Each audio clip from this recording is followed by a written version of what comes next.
శ్రీ గురుభ్యో నమ. గురుర్బ్రహ్మ గురుర్విష్ణు గురుర్దేవో మహేశ్వర గురు సాక్షాత్ పరం బ్రహ్మ తస్మై శ్రీ గురవే నమ. అస్మద్గురుచరణ పాదార విందాభ్యాం నమ. నిన్నటి మన మహాభారత ప్రస్థానంలో ఆ వనవాసం చేస్తున్నటువంటి పాండవుల దగ్గరికి వచ్చినటువంటి శ్రీకృష్ణుడు తాను ఆ సమయంలో లేకపోయాను, అందువలన మిమ్మల్ని నేను రక్షించలేకపోయాను అని బాధపడుతూ తన యొక్క విషయాన్ని చెబితే, ఏమయ్య నువ్వు ఆ సమయంలో ద్వారకలో లేకుండా ఎక్కడున్నావు అని అడిగితే, ఆ సాల్వుడితో జరిగినటువంటి యుద్ధాన్ని తాను ఆ క్రమాన్నంతటినీ కూడా జరిగినటువంటి విషయాలన్నీ కూడా ధర్మరాజు కోరిక మీద శ్రీకృష్ణుడు ధర్మరాజుకి అంతా చెప్పాడు. చెప్పి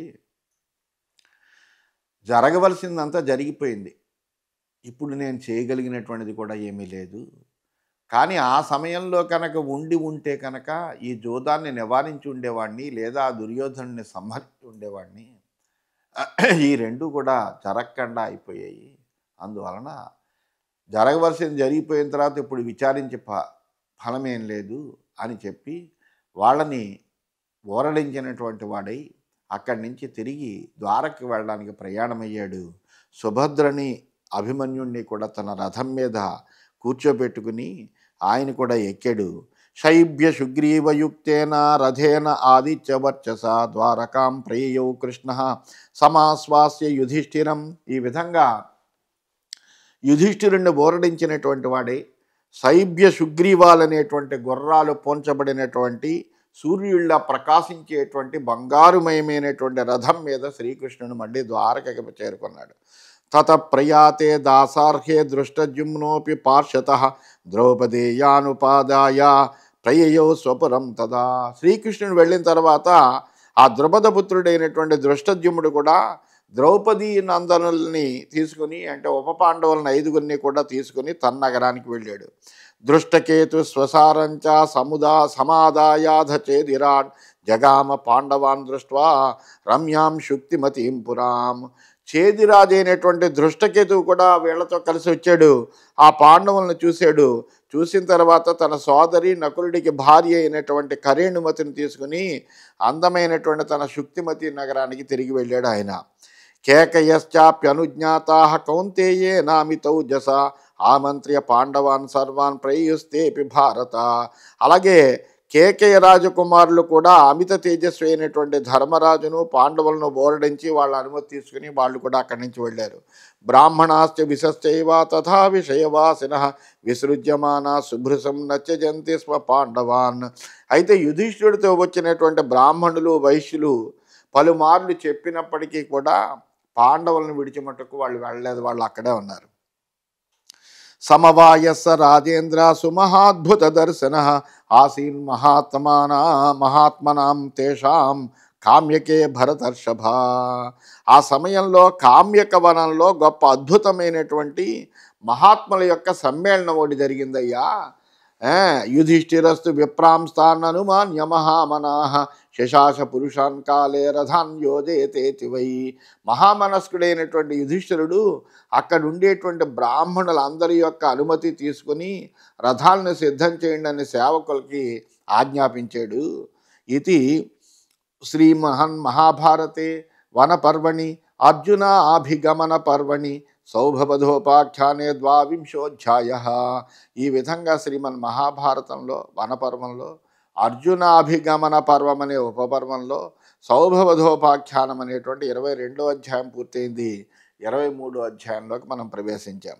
వైశంపాయన ఉవాచ. వైశంపాయనుడి వృత్తాంతాలన్నీ కూడా జనమేజయుడికి కళ్ళకు కట్టినట్టుగా చక్కగా వివరిస్తున్నాడు. తస్మిన్ దశార్హాధిపతౌ ప్రయాతే యుధిష్ఠిరో భీమసేన అర్జునౌ చ యమౌ చ కృష్ణా చ పురోహితశ్చ రథాన్ మహార్హాన్ పరమాశ్వయుక్తాన్ ఆస్థాయ వీరాः సహితావనాయ ప్రతస్థిరే భూతపతి ప్రకాశాః హిరణ్య నిష్కాన్ వసనాని గాశ్చ ప్రదాయ శిక్షాక్షరమంత్ర విద్భ్యః.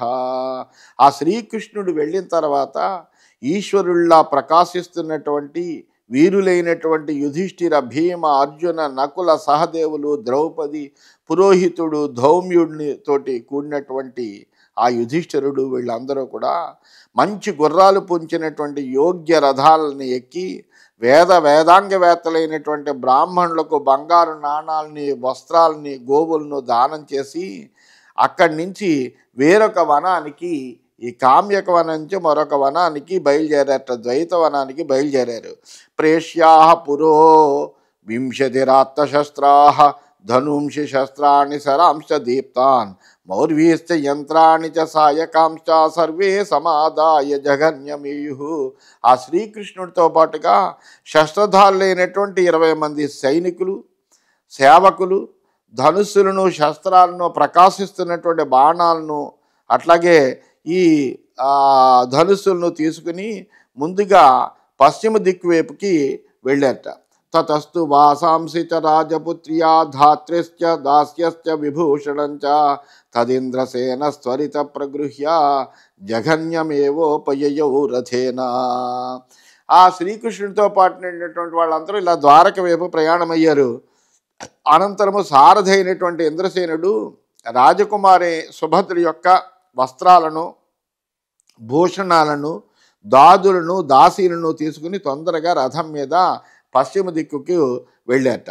తత కురు శ్రేష్టముపేత్య పౌరాః ప్రదక్షిణం చక్రురధీన సత్వాః తం బ్రాహ్మణాశ్చాభ్యవదన్ ప్రసన్నాః ముఖ్యాశ్చ సర్వే కురుజాంగలానాం. ఔదార్యం కలిగినటువంటి పౌరులందరూ కూడా కురుశ్రేష్ఠుడైనటువంటి యుధిష్ఠుడి దగ్గరికి వచ్చారు. అతడికి ప్రదక్షిణం చేశారు. కురుజాంగల దేశీయులైనటువంటి ముఖ్యులందరూ బ్రాహ్మణులు ప్రసన్నులై ఆ యుధిష్ఠిరుడితోటి ఈ విధంగా మాట్లాడుతున్నారట.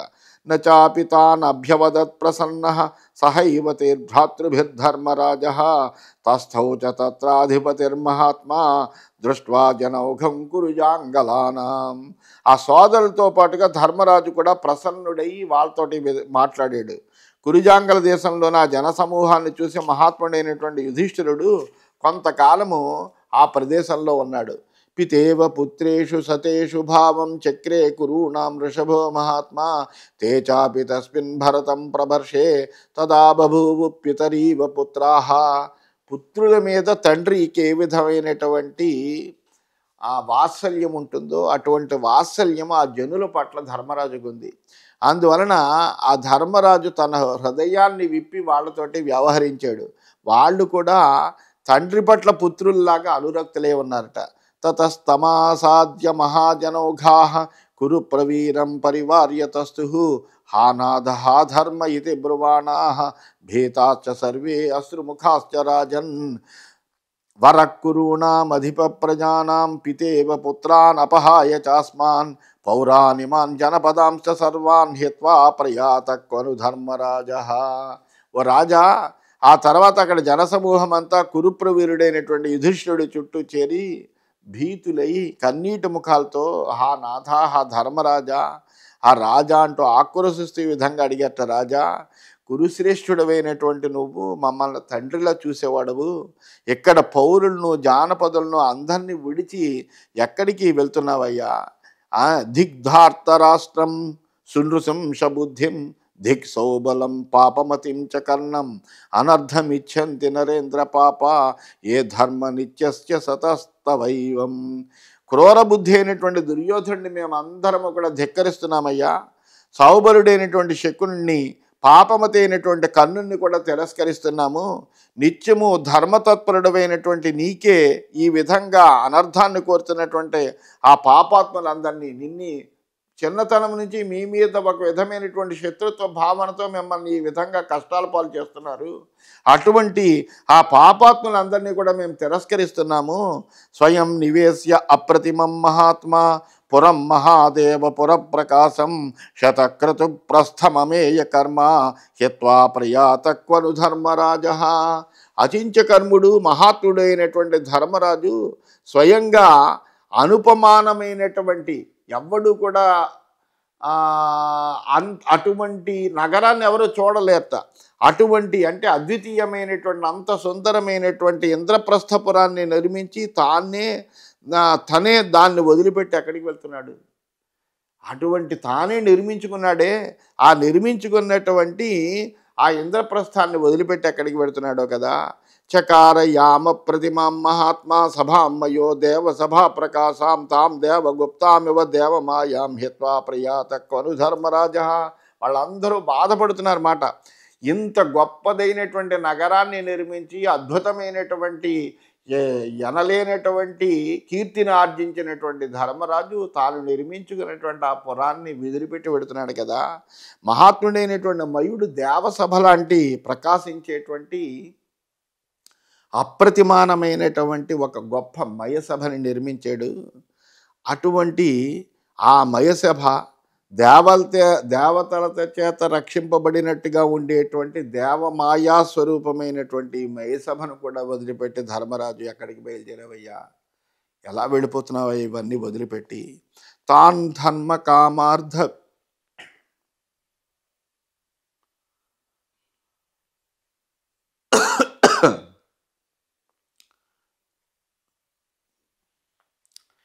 తాన్ ధర్మ కామార్థ విదుత్తమౌజా భీభత్సురుచ్చై సహితానువాచ ఆదాస్యతే వాసమిమం నిరుష్య వనేషు రాజా ద్విషతాం యశాంసి. ధర్మార్థ కామాల్ని ఎరిగినటువంటి వాడు, ఉత్తమ పరాక్రమవంతుడైనటువంటి అర్జునుడు అక్కడ జనసమూహాన్ని అందరినీ ఉద్దేశించి ఆ సమయంలో అర్జునుడు గట్టిగా ఇలా చెప్పేట, యుధిష్ఠిర మహారాజు ఈ వనవాస నియమాన్ని పూర్తి చేసి శత్రువులైనటువంటి ధార్తరాష్ట్రుల యొక్క కీర్తిని మళ్ళీ తిరిగి లాక్కుంటాడు, అందులో ఏ విధమైన సందేహము లేదు. మీరేమీ కంగారు పడకండి, ఇది ఒక నియమం. ఈ వనవాసం అనేటువంటి ఈ నియమాన్ని పూర్తి చేసిన తర్వాత మళ్ళీ మా రాజ్యాన్ని మేము సంపాదిస్తాము. ద్విజాతి ముఖ్యా సహితా పృథక్చ భవద్భిరాసాధ్య తపస్వినశ్చ ప్రసాద్య ధర్మార్థ విధశ్చ వాచ్య యథార్థ సిద్ధి పరమా భవేర్నః. ఓ బ్రాహ్మణులారా, మీరందరూ కలిసి విడివిడిగా కూడా తాపసులని ధర్మార్థవేత్తలను కలిసి ప్రసన్నుల్ని చేసుకుని చక్కగా కార్యసిద్ధి కలగాలని ప్రార్థించండి. తప్పనిసరిగా మళ్ళీ తిరిగి మేమందరము కూడా విజయోన్ముఖులమై మళ్ళీ రాజ్యాభిషిక్తులం కాగలము. ఇత్యేవ ముక్తే వచనేర్జునేన తే బ్రాహ్మణ సర్వవర్ణాశ్చ రాజన్ ముదాభ్యనందన్ సహితాస్య చక్రు ప్రదక్షిణం ధర్మప్రతాం వరిష్టం. ఈ విధంగా అర్జునుడు ఆ విధంగా చెప్పేటప్పటికీ అక్కడ ఉండేటువంటి బ్రాహ్మణులు, మిగిలిన వర్ణాల వాళ్ళు కూడా చాలా ఆనందించి అర్జునుడిని అభినందించారు.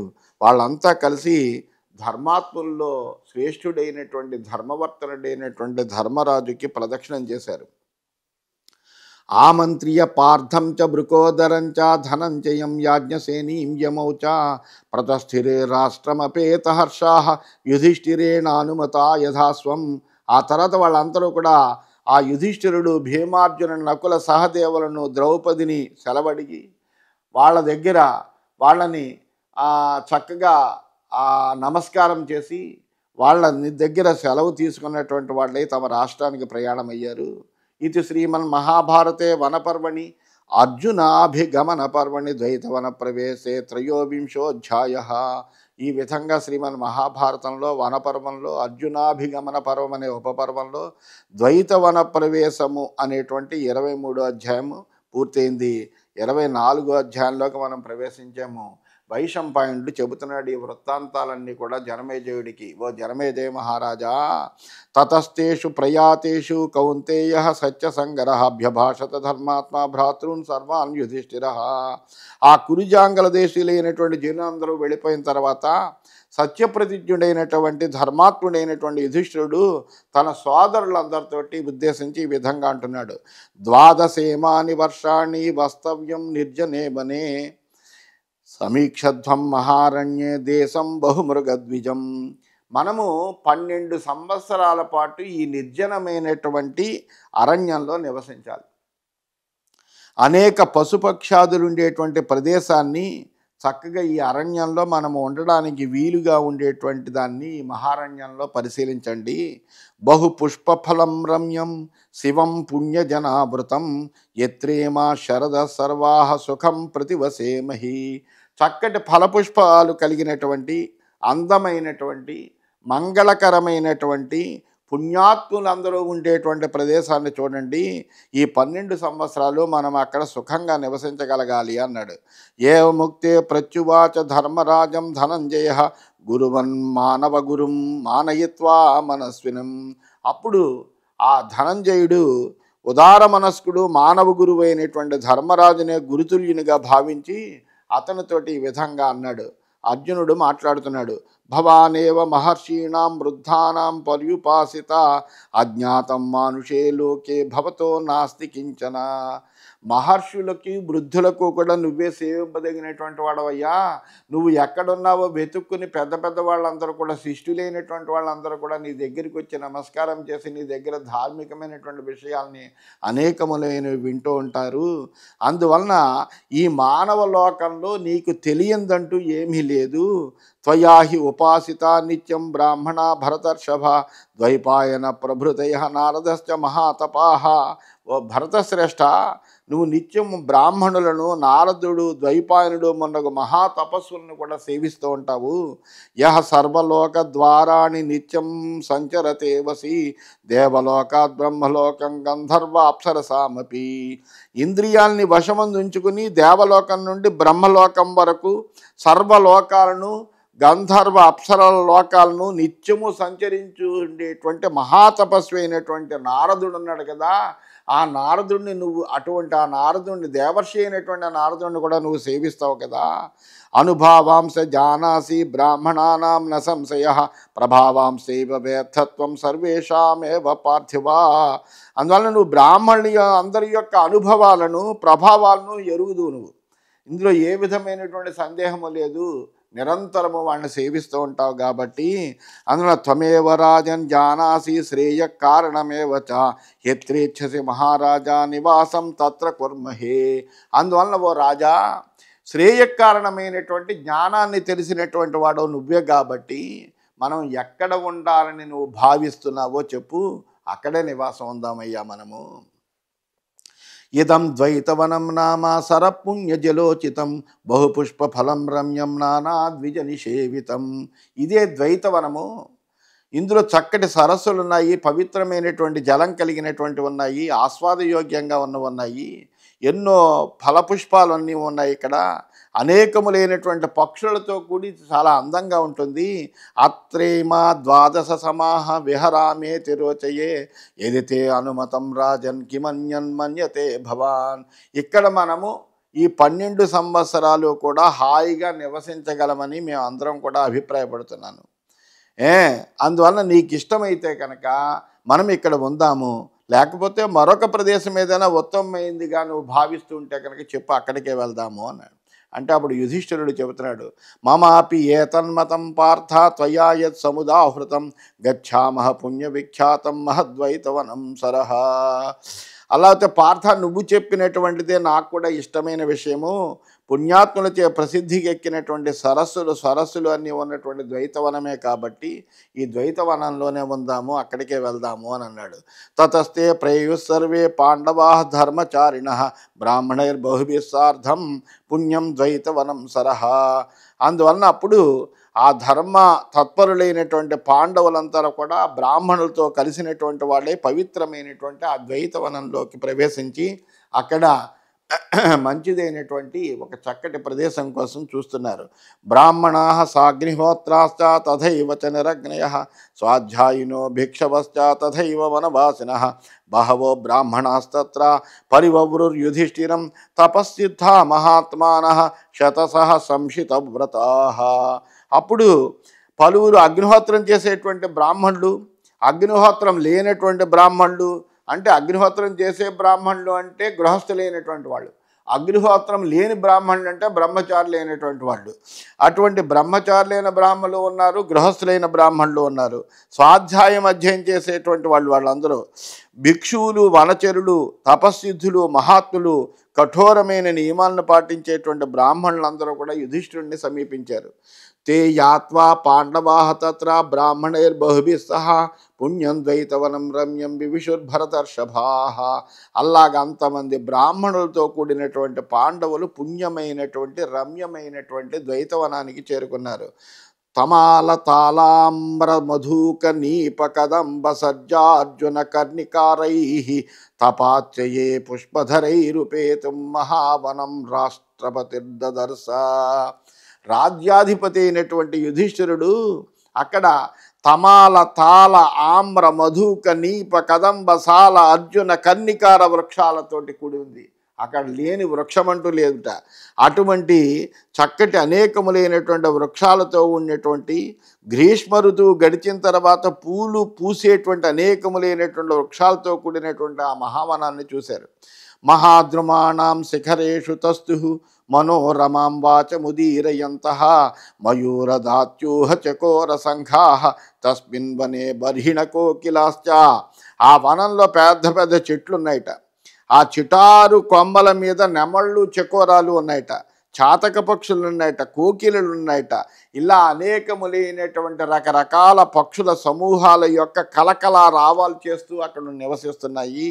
కరేణు యోధై సహయోధపానాం మధోత్కటానాం అచల ప్రభానాం మహాంతి యోధాని మహాద్వీపానాం తస్మిన్ వనే రాష్ట్రపతిర్దదస్య. ఆ వనంలో యుధిష్ఠిరుడు ఇంకా ఏం చూశాడంటే పర్వతాకారంలో మదించినటువంటి ఏనుగులు ఉన్నాయట. ఆ ఏనుగుల గుంపులు ఆడ ఏనుగులతో కలిసి హాయిగా విహరిస్తుండని చూసేట. మనోరమం భోగవతీముపేత్య భూతాత్మనాం చీరజటాధరాణం తస్మిన్ వనే ధర్మభృతాం నివాసే దదర్శ సిద్ధర్షిగణాన్ అనేకాన్. అంతేకాకుండా మనోజ్ఞమైనటువంటి సరస్వతీ నదిలో స్నానం చేసి పవిత్రమైనటువంటి నారవస్త్రాల్ని జటలను ధరించి ధర్మాత్ములైనటువంటి వాళ్ళ నివాసాల్లో ఉన్నటువంటి, అంటే అక్కడే చక్కగా ఆశ్రమాల్ని నిర్మించుకొని అక్కడే నివసిస్తున్నటువంటి అనేకములైనటువంటి సిద్ధగణాల్ని, ఋషిగణాల్ని కూడా యుధిష్ఠిరుడు చూసేట. తతస్స యానాద్ అవరుహ్య రాజా సభ్రాతృక సజన కాననం తత్ వివేశ ధర్మాత్మవతాం వరిష్ఠ త్రివిష్టపం శక్రైవామితౌజాహ. ఆ తర్వాత తన యొక్క సోదరులతోటి జనులతో పాటుగా ధర్మరాజు ఆ ద్వైతవనంలోకి ప్రవేశించిన తర్వాత అక్కడ రథం నుంచి దిగి ఇంద్రుడు స్వర్గంలో ప్రవేశించినట్టుగా ఆ వనంలోకి ధర్మరాజు ప్రవేశించాడు అంటున్నాడు. తం సత్యసంధం సహసాభిపేతు దిదృక్షభశ్చారణ సిద్ధ సంఘాః వనౌకశ్చాపి నరేంద్రసింహం మనస్వినం తం పరివార్యతస్తు. ఆ సత్యసంధుడైనటువంటి ధర్మతత్పరుడైనటువంటి యుధిష్ఠిరుణ్ణి చూడడానికి చారణులు, సిద్ధులు, వనంలో నివసిస్తున్నటువంటి వాళ్ళందరూ కూడా త్వరగా అతన్ని ధర్మరాజు వచ్చాడు అని తెలుసుకుని అతన్ని సమీపించి ఆ చుట్టూ నిలబడ్డట. సతత్ర సిద్ధాన్ అభివాద్య సర్వాన్ ప్రచర్చితో రాజవద్దేవవచ్చ వివేశ సర్వై సహితో ద్విజాగ్రై కృతాంజలిర్ధర్మభృతాం వరిష్ఠ. అలా వచ్చినటువంటి సిద్ధులందరికీ కూడా యుధిష్ఠిరుడు నమస్కారం చేశాడు. వాళ్ళు కూడా అతన్ని ఒక రాజులాగా, దేవుళ్లాగా పూజించారట. ధర్మాత్మంలో శ్రేష్ఠుడైనటువంటి ధర్మరాజు అంజలిబద్ధుడై బ్రాహ్మణ శ్రేష్ఠులతో పాటుగా వనంలోకి ప్రవేశించాడు. స పుణ్యశీల పితృవన్ మహాత్మా తపస్విభి ధర్మపరైరూపేత్య ప్రచర్చిత పుష్పధరస్య మూలే మహాద్రుమస్యోపవివేశ రాజా. ఆ వనంలో ఉండేటువంటి ధర్మపరులైనటువంటి తపస్విజనులందరూ కూడా ధర్మరాజుని చూడడానికి వచ్చారు. వచ్చి అతని దగ్గరికి వచ్చి అతన్ని ఒక తండ్రిలాగా, వాళ్ళందరికీ ఒక రక్షకుడిలాగా గౌరవించారట. అప్పుడు యుధిష్ఠిరుడు బాగా పుష్పాలన్నీ కూడా పూసినటువంటి ఒక పెద్ద చెట్టు కింద కూర్చున్నట్ట ఆయనలాగా. భీమశ్చ కృష్ణాచ ధనంజయశ్చ యమౌచతే చానుచరా నరేంద్రం విముచ్య వాహానవశాశ్చ సర్వే తత్రోపతిస్తుర్భరత ప్రభర్షాః. ఆ తర్వాత ఆ పరాధీన దశలో ఉన్నారు వీళ్ళు, అంటే వనవాసం చేస్తున్నారు పాపం. అటువంటి భీమార్జున, నకుల, సహదేవులు, ద్రౌపది వీళ్ళందరూ కూడా, వాళ్ళ అనుచరులందరూ కూడా రథాలు దిగిని భరతశ్రేష్ఠుడైనటువంటి యుధిష్ఠిరుడు ఎక్కడైతే కూర్చున్నాడో అక్కడికి వాళ్ళందరూ కూడా వచ్చారట.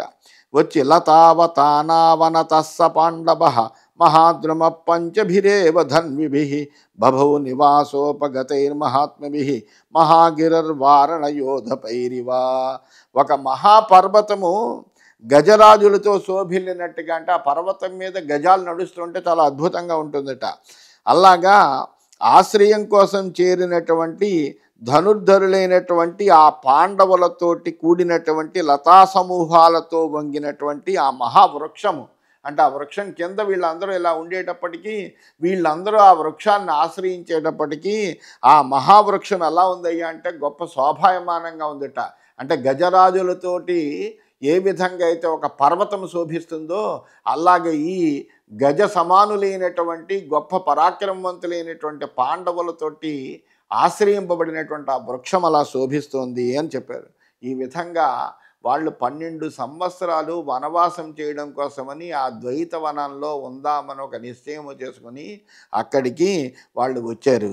ఇది శ్రీమన్ మహాభారతే వనపర్మణి అర్జునాభిగమన పర్వణి ద్వైతవన ప్రవేశే చతుర్వింశోధ్యాయ. ఈ విధంగా శ్రీమన్ మహాభారతంలో వనపర్వంలో అర్జునాభిగమన పర్వం అనే ఉపపర్వంలో ద్వైతవన ప్రవేశం అనేటువంటి 24వ అధ్యాయం పూర్తయిందని చెబుతూ స్వస్తి.